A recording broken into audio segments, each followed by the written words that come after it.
Olá, meus amados, estamos de volta com mais uma parte do nosso estudo de Gênesis a Apocalipse. Estamos tratando aqui da história de José, sua relação com seus irmãos, nesse momento em que o Egito foi submetido a uma seca devastadora de 7 anos. E os irmãos de José agora, empreendendo-se em viagens em busca de mantimento, fizeram a primeira viagem, fizeram a segunda viagem.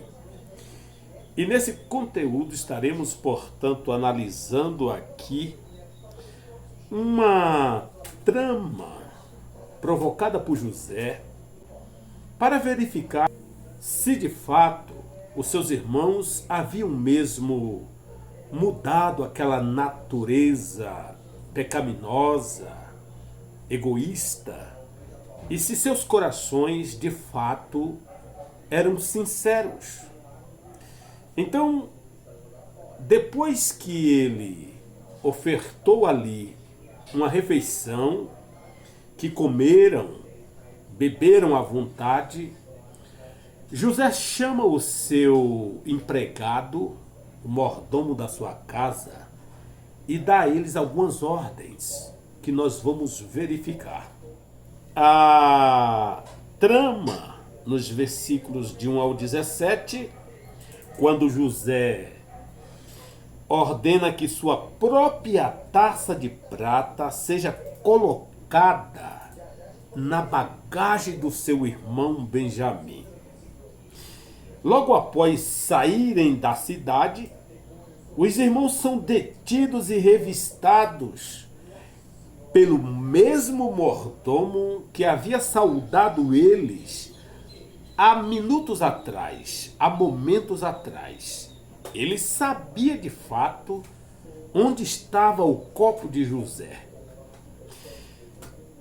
Para desespero geral, a taça é encontrada na bagagem de Benjamim e ele é preso.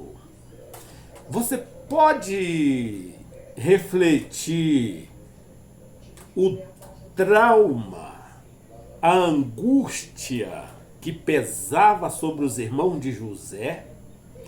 Pois bem, é sobre isto e o encontro, a revelação que estaremos tratando neste conteúdo. No capítulo 44, isso se deu lá pelos idos de 1707 a.C., versículos de 1 ao 17, portanto, narra essa história que é muito importante, principalmente os rogos de Judá, que se coloca como disponível a ficar no lugar de Benjamim. Isso mostra a natureza de Judá sempre de se colocar no lugar de outro, mesmo que isto lhe custe a sua própria vida.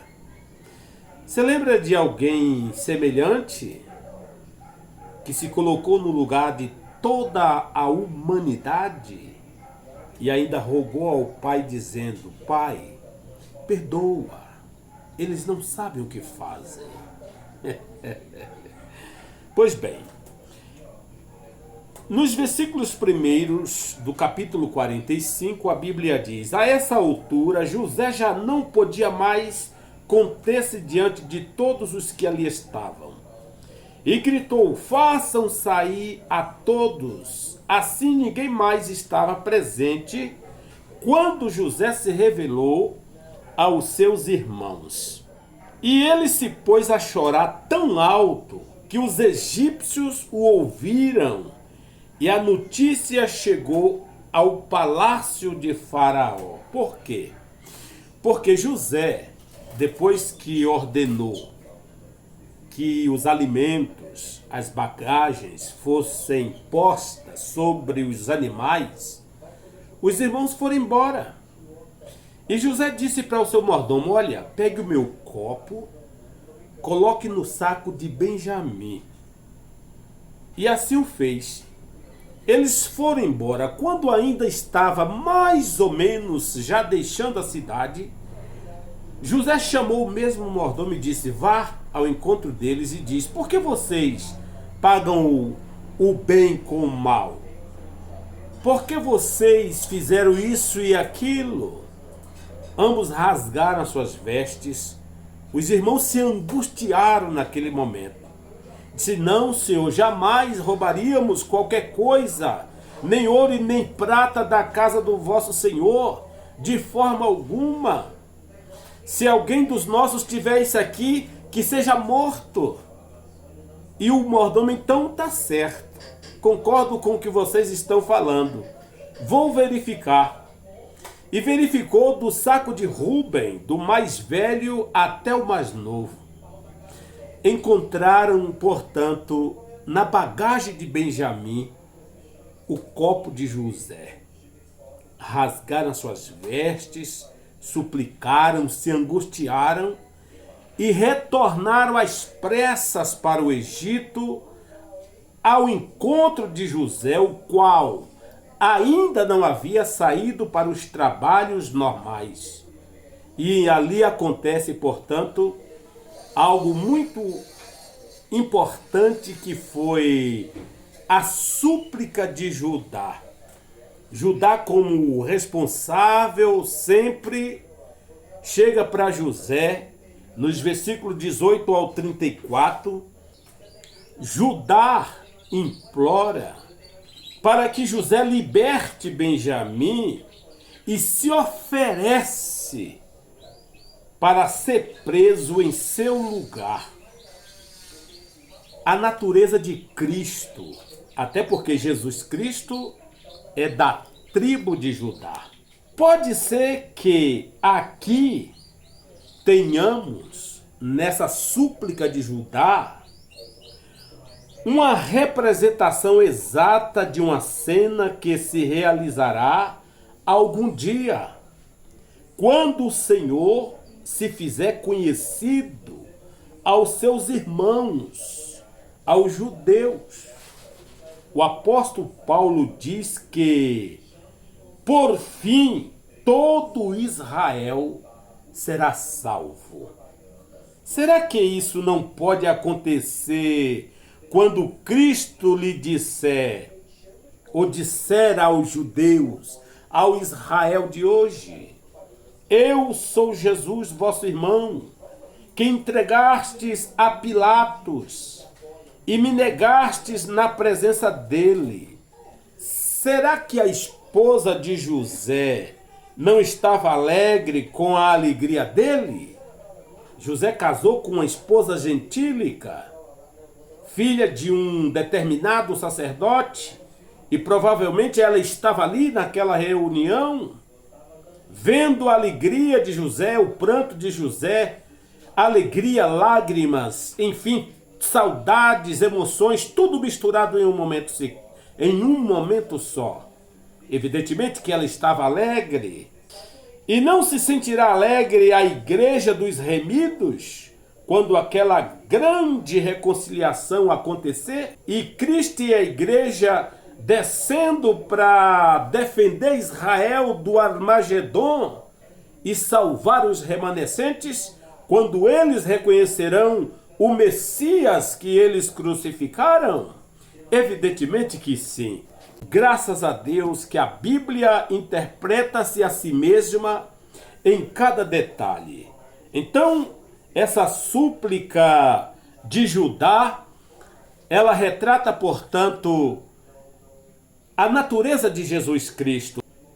Por isso, o capítulo 44, versículo 18 em diante, a palavra de Deus diz assim: então Judá dirigiu-se a ele dizendo: por favor, meu senhor, permite-me dizer-te uma palavra.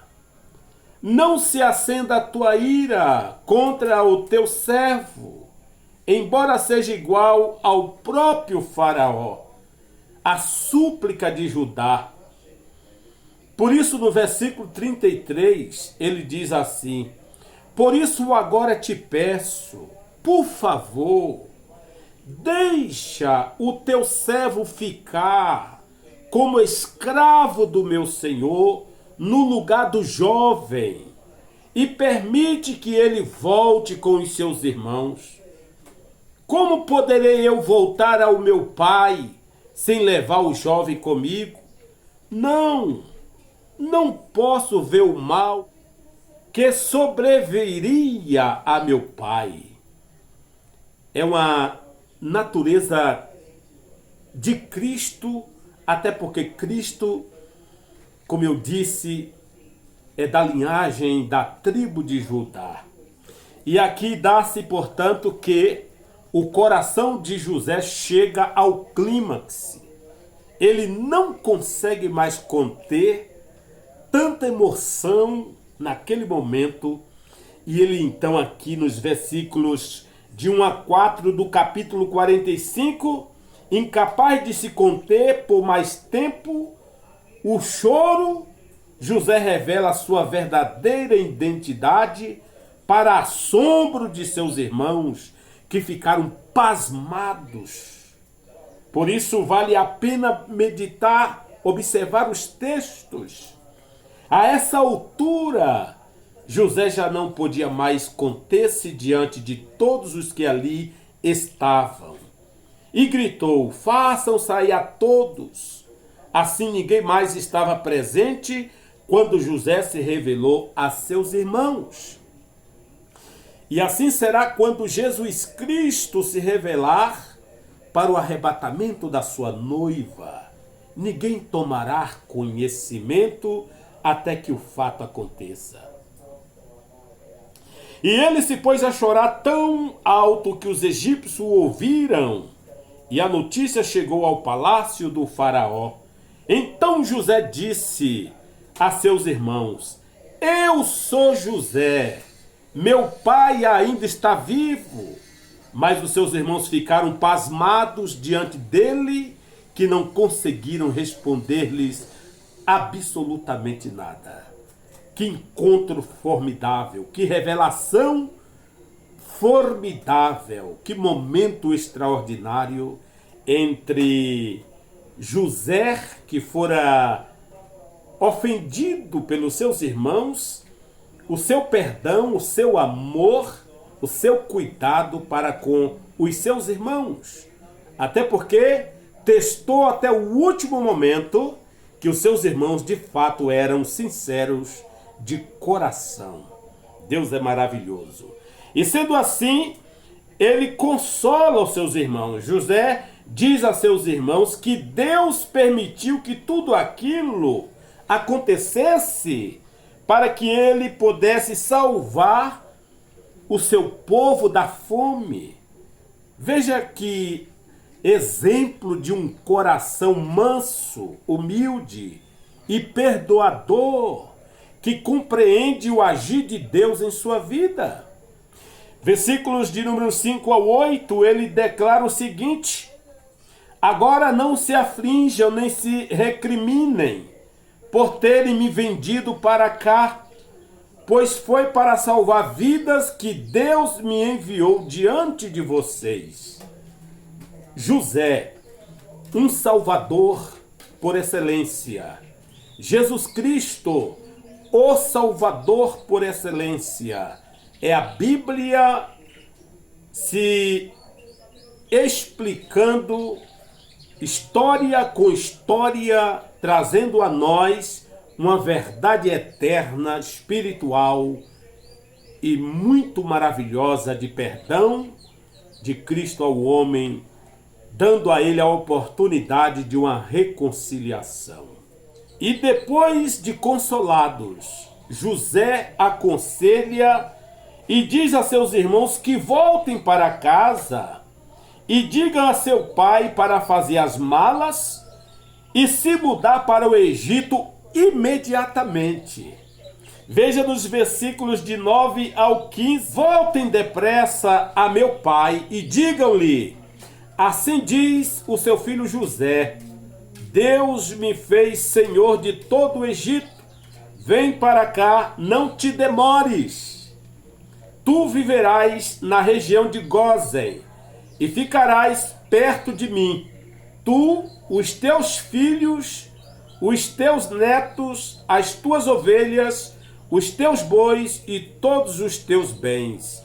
Eu te sustentarei ali, porque ainda haverá 5 anos de fome. Do contrário, tu, a tua família e todos os teus rebanhos acabarão na miséria, morrendo. José foi o salvador, o protetor, o filho que ama, o filho que se coloca no lugar do outro. E aqui nós temos, portanto, depois que ele faz esta sugestão aos seus irmãos para que informe ao seu pai, Faraó bate o martelo.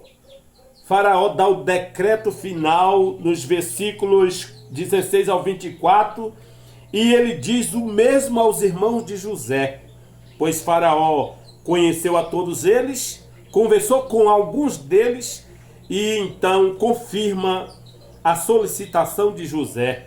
Versículos 16 em diante, a palavra diz assim: Quando se ouviu no palácio do Faraó que os irmãos de José haviam chegado, o Faraó e todos os seus conselheiros se alegraram.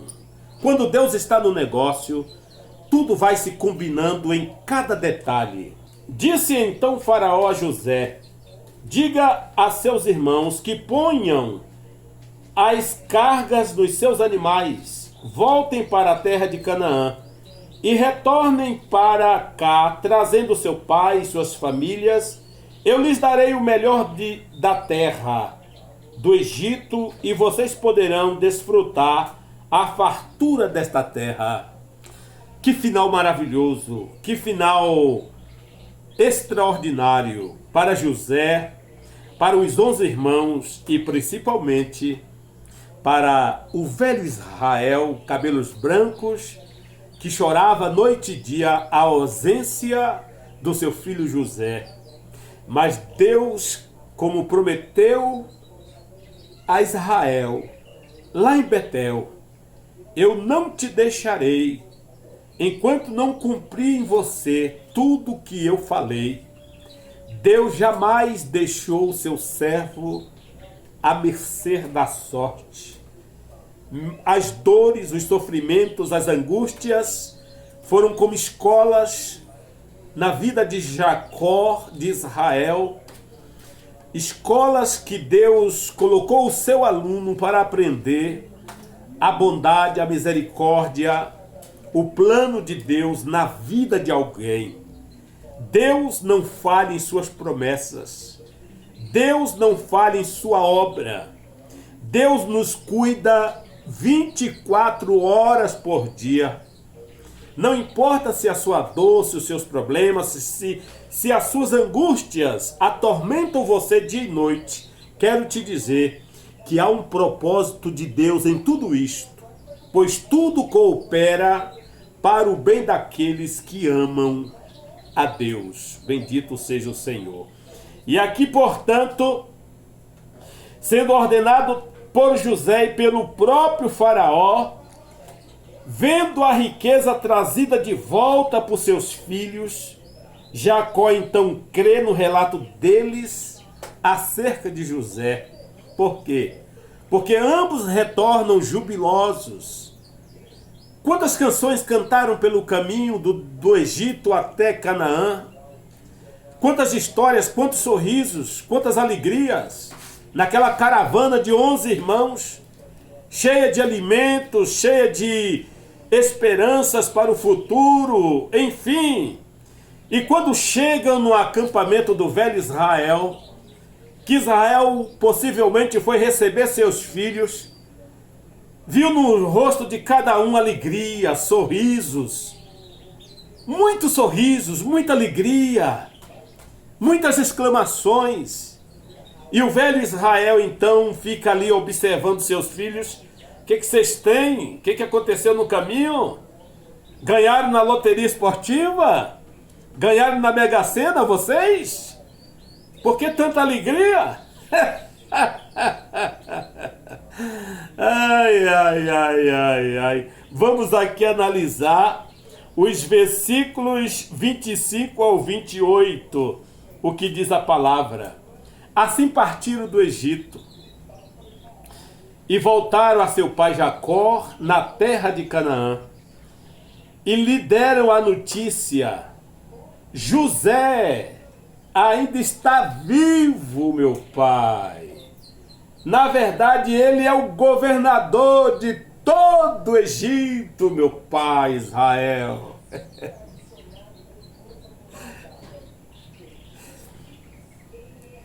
Deus é Deus.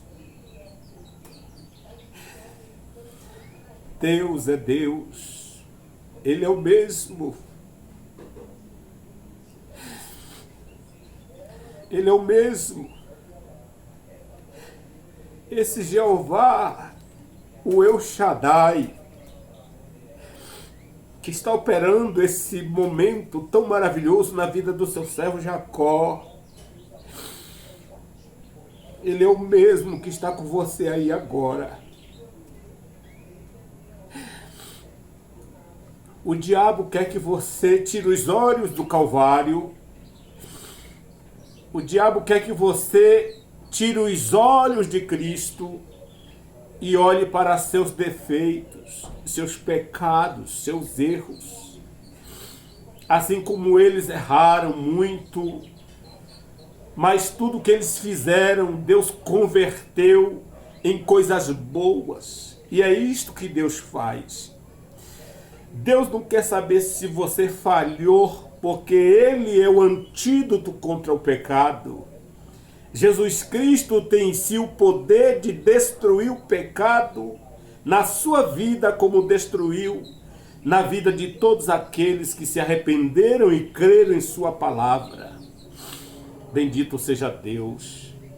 Mas quando lhes relataram tudo o que José lhes dissera, e vendo Jacó seu pai, as carruagens que José enviara para buscá-lo, seu espírito reviveu.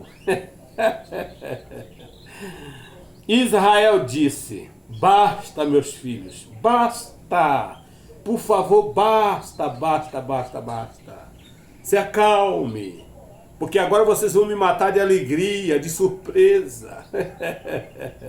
Basta, meu filho José ainda está vivo. Irei vê-lo antes que eu morra. Tu não vai morrer, Jacó. Os justos não morrem. Os filhos de Deus não morrem. Aqueles que acreditam em Jesus Cristo não morrem. Você vai ver seu filho. Você vai abençoá-lo. Você vai apalpá-lo, os seus próprios netos oriundos de José. E no leito da longevidade, você será recolhido em boa velhice para onde está Abraão, Isaque, Sara e todos os que morrem na fé no Deus de Israel. Glória a Deus. Muito bem.